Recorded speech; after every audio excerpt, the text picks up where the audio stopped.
Hello guys, তোমরা তো দেখতে পাচ্ছ এখানে লাপালাপি করছে কেন এত। চলো দেখাই যাক কিসের জন্য লাপালাপি করছে।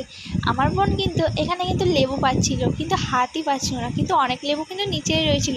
কিন্তু ইচ্ছা করলে হাত পেয়ে যায়, কারণ কী বলতো নিচের লেবুগুলো অনেক ছোটো আর উপরের লেবুগুলো অনেক প্রচুর বড়। দেখো লাস্টে কিন্তু অবশেষে ওইদিকে দেখতে পেয়েছে দুটো লেবু, তার জন্য কিন্তু পেয়ে যায়। এদিকে দেখো আমার ছেলে কিন্তু ওইদিকে কিন্তু হাতে নিয়ে উতলা পাতা করছে। দেখো দুটো লেবু নিয়ে দৌড়াচ্ছে, কারণ লোকের গাছ জানো তো, আমাদের নিজের গাছ হলে কিছুই কেউ বলবে না, কিন্তু লোকের গাছ যদি চিনলে একটা লেবুর জন্য কী দরকার তার থেকে।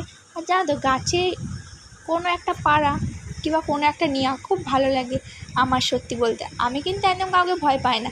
আমি কিন্তু এখন যাচ্ছি পেয়ারা পাড়তে, চলো পেয়ারাটা পেরে আসি। আর এখানে 3 বোন মিলে কী করছে বলো তো, আমার ছেলের সাথে খেলা করছে আর ব্যাপার খাওয়াখাই করছে। এরা তিনজন কিন্তু খুব জুটি, জানো তো। তারপর দেখো এখানে কিন্তু আমি দেখাচ্ছিলাম তোমার লেবু গাছ, আর এখানে পেয়ারা গাছ, সব গাছেই আছে। আর গ্রামের সাইড মানে প্রচুর সব দিক দিয়ে সব কিছু রয়েছে, কোনো কিছু কিনে খেতে হয় না এদের মনে হয়, আমাদের তাই মনে হয়। এখানে দেখো ফুল গাছে কত ফুল ফুটেছে, ও বা সজনে ডাঁটা, এখানে সজনে গাছও আছে। তোমরা কেউ কি সজনে পাতা বাটা খেয়েছো? বাটা খেলে কিন্তু আমাকে অবশ্যই কমেন্ট করে জানিও। আমি কিন্তু খেয়েছি। তারপর জানো তো আমি চলে এসলাম কালী ঠাকুরের কাছে। আমি সবসময় এটাই পে করি ঠাকুরের কাছে, যাতে আমার মনিটারটা তাড়াতাড়ি ফিরিয়ে দেওয়া হোক।